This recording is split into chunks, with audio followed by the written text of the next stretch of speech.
कौम के साथ मिलकर हर किस्म के माफिया की सरकूबी करेंगे। झूठी खबरों से तासुर दिया जा रहा है जैसे रियासत वजूद खो रही है।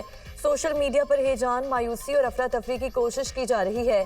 पाकिस्तान के बारे में अफवाहें और मनफी बातें बताई जा रही हैं। आपको पता होना चाहिए कलमे के नाम पर दो ही रियासतें कायम हुई, रियासत तैयबा और रियासत पाकिस्तान, और ये महज इत्तफाक नहीं।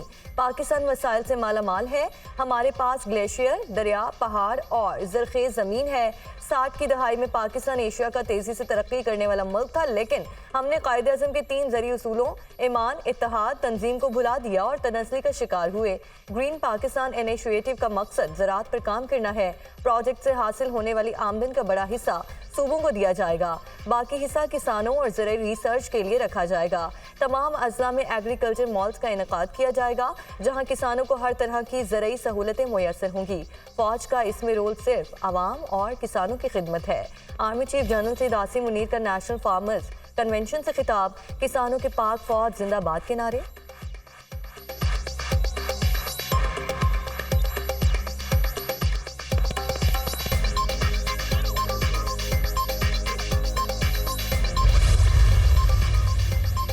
जनरल नशिस्तों पर कागजात नामजदगी की जांच पड़ताल का आखिरी रोज। बानी पीटीआई के कागजात नामजदगी पर दायर एतराज पर फैसला सुनाया जाएगा।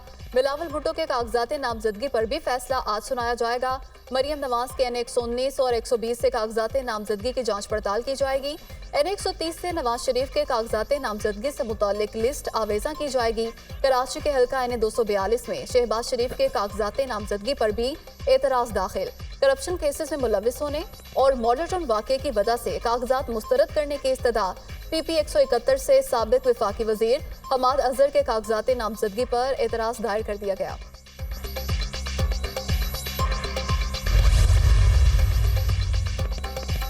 इलेक्शन कमीशन ने मखसूस नशिस्तों के लिए इंतखाबी शेड्यूल में तब्दीली कर दी। अब उम्मीदवारों की स्क्रूटनी 13 जनवरी तक होगी। कागजात नामजदगी पर एतराज़ात 16 जनवरी तक दायर किए जा सकेंगे। ट्रिब्यूनल्स 20 जनवरी तक एतराज़ात पर फैसला कर सकेंगे। उम्मीदवारों की हतमी फहरिस्त 23 जनवरी को जारी होगी। जनरल नशिस्तों के शेड्यूल में कोई तब्दीली नहीं होगी। इलेक्शन कमीशन का अलामिया।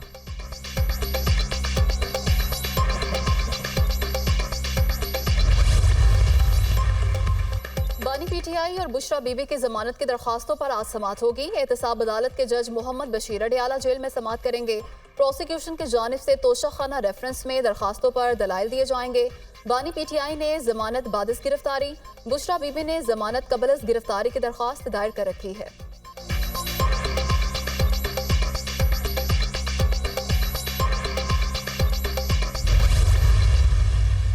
मेरा ईमान है और ये शहर कराची में आज सुबह भी मैंने प्रेशर में कहा और कल भी, बट आई वांट टू से even at the cost of reputation कि ये पाकिस्तान का सबसे बड़ा कमाऊ शहर है। तजारत, सनतकारी, कॉमर्स, ट्रेड, बैंकिंग का ये मरकज़ है, शिपिंग का ये मरकज़ है। खरबों रुपए जनरेट करता है और अरबों खरबों टैक्स देता है। लेकिन आज भी यहाँ पर टैंकर माफिया है, आज भी यहाँ पर सड़कें टूटी फूटी हैं। पब्लिक ट्रांसपोर्ट वो छकड़ा बसें हैं जो कि मेरा ख्याल है कि दूर अफ्तादा इलाकों में भी शायद ऐसी उससे बेहतर बसें चलती होंगी। MQM संजीदा पार्टनर है। नवाज शरीफ का खैर सगाली का पैगाम लेकर आया हूँ। मिलकर कराची और मुल्क को अजीम बनाएंगे। कराची अरबों रुपए कमा कर देता है। कराची में टूटी फूटी सड़कें और खटारा बसें चल रही हैं। 3 बार के वजीर आजम को हथकड़ियां लगाकर दुनिया के सामने रुस्वा किया गया। क्या वो लाडला था? लाडला वो होता है जो अदालती हुक्म के बाद भी पेश नहीं होता। सदर नून लीग शहबाज शरीफ की गुफ्तगू। रहनुमा MQM खालिद मकबूल सिद्दीकी बोले, ऐसी जमहूरियत होनी चाहिए जिसके समरात आम पाकिस्तानी तक पहुँचे। सियासी जमातों में इस वक्त जहनी हम आहंगी सबसे बड़ी शर्त है। एक बेहतर जमहूरियत और पाकिस्तान बनता हुआ देख रहा हूँ। MQM और मुस्लिम लीग नून में हम आहंगी मौजूद है।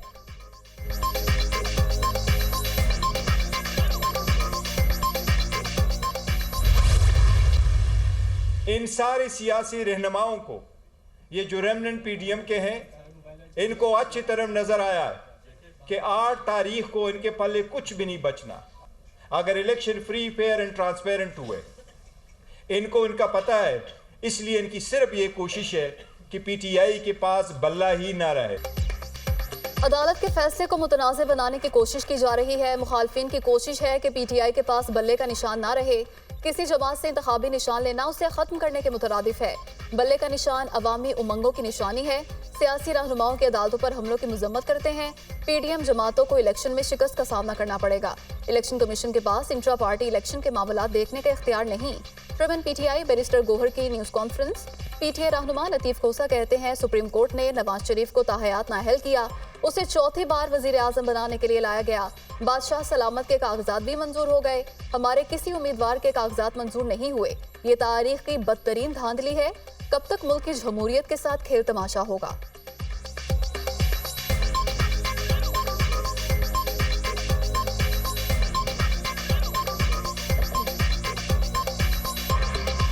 हमने और आप सबने देखा कि जिस तरह इनके कागजात नामजदगी मंजूर किए गए, उन्हीं जिले सुबहानी के जिनको लाया गया है चौथी मरतबा वजीर आजम बनाने के लिए, इसके बावजूद के सुप्रीम कोर्ट ने उन्हें 62(1)(f) में ताहयात नाअहल करार दिया हुआ है। ये पाकिस्तान की तारीख की बदतरीन प्री पोल रिगिंग है, बदतरीन प्री पोल रिगिंग है। इलेक्शन का नतीजा वोट के जरिए आना चाहिए, नोट के जरिए नहीं। मुतंबे कर रहे हैं इलेक्शन के नाम पर सिलेक्शन ना हो। पीपल्स पार्टी की मुद्दत खत्म और MQM की शुरू हो रही है। जो मुल्क बनाते हैं वही चला सकते हैं। सिर्फ 40 दिन का चिल्ला है, कारकुन घर घर जाकर पैगाम चलाएं। खालिद मुकुल सिद्दीकी का कराची में खवातीन कन्वेंशन से खिताब। हमने आग और खून के समंदर पार कर लिए। ये पीपल्स पार्टी क्या बेचती है, अब ज्यादा इंतजार नहीं करना। 8 फरवरी को इनका तख्ता पलटेंगे। मुस्तफा कमाल की गरज परस।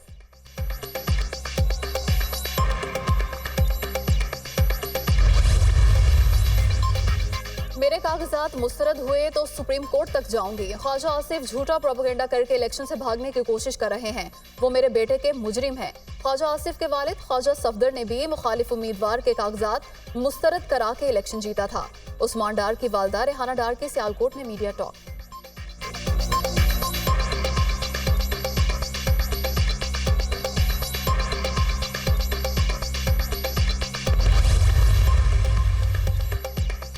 पंजाब में धुंध के डेरे, ट्रैफिक की रवानी मुतासर। मोटरवे के मुतादिद सेक्शन कई घंटे बंद रहे। मोटरवे M3 और M5 को ट्रैफिक के लिए खोल दिया गया। मोटरवे M2 लाहौर से कोट मोमिन तक हर किस्म के ट्रैफिक के लिए ओपन। लाहौर सियालकोट मोटरवे को भी ट्रैफिक के लिए खोल दिया गया। तर्जुमान मोटरवे की शहरियों को शदीद धुंध के दौरान एहतियाती तदाबीर की हिदायत। गैर कानूनी अफगान दशिंदों की वतन वापसी। अब तक पाकिस्तान से मजमूई तौर पर 4,53,480 अफगानियों की वतन वापसी हो चुकी। गुज़श्ता रोज 1,207 गैर कानूनी तौर पर मुकीम अफगानी वापस चले गए। तोरखम और चमन बॉर्डर से गैर कानूनी अफराद का इनखला जारी।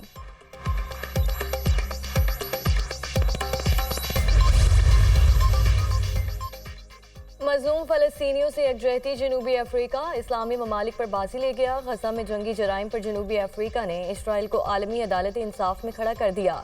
आलमी अदालत इंसाफ में इसराइल के खिलाफ जंगी जराइम और कत्ले आम का मुकदमा दर्ज। इसराइल मुसलसल फ़लस्तीनी मुसलमानों की नस्ल कुशी और जंगी जराइम के इर्तिकाब में मुलवस है। गजा में कार्रवाइयाँ ख़त्म और इसराइल के खिलाफ कार्रवाई की जाए। दरख्वास्त का मतन 1948 के बाद पहली बार इसराइल के खिलाफ किसी मुल्क ने आलमी अदालत इंसाफ में मुकदमा दर्ज कराया। फ़लस्तीनियों पर इसराइली जारहियत ना रुकी। सियोनी हमलों में मजीद 180 से ज़ायद फ़लस्तीनी शहीद। नसीरात और अलमगाजी पनागज़ीन कैंप पर बमबारी से 35 अफराद लुकमाए अजल बन गए। कोयती अस्पताल के करीब हमले में 20 अफराद शहीद। अक़वाम मुत्तहिदा के इमदादी खेप पर भी फायरिंग। गजा में इमारतों के मलबे तले कई अफराद की मौजूदगी का खदशा। मलबा हटाने में मुश्किलात। शोहदा की तादाद 21,507 हो गई। 56,000 के करीब जख्मी।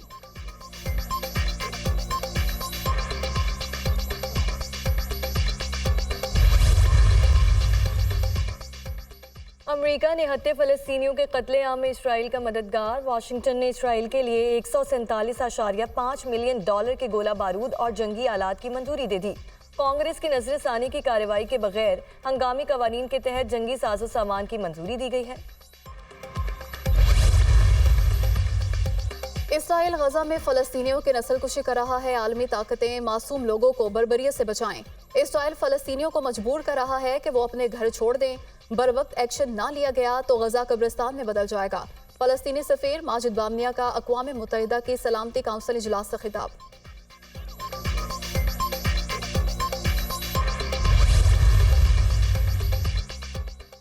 इसराइल की शाम के इंटरनेशनल एयरपोर्ट पर बमबारी, ईरानी पासदाराने इनकलाब, 11 एहलकार जाम बहक मारे गए।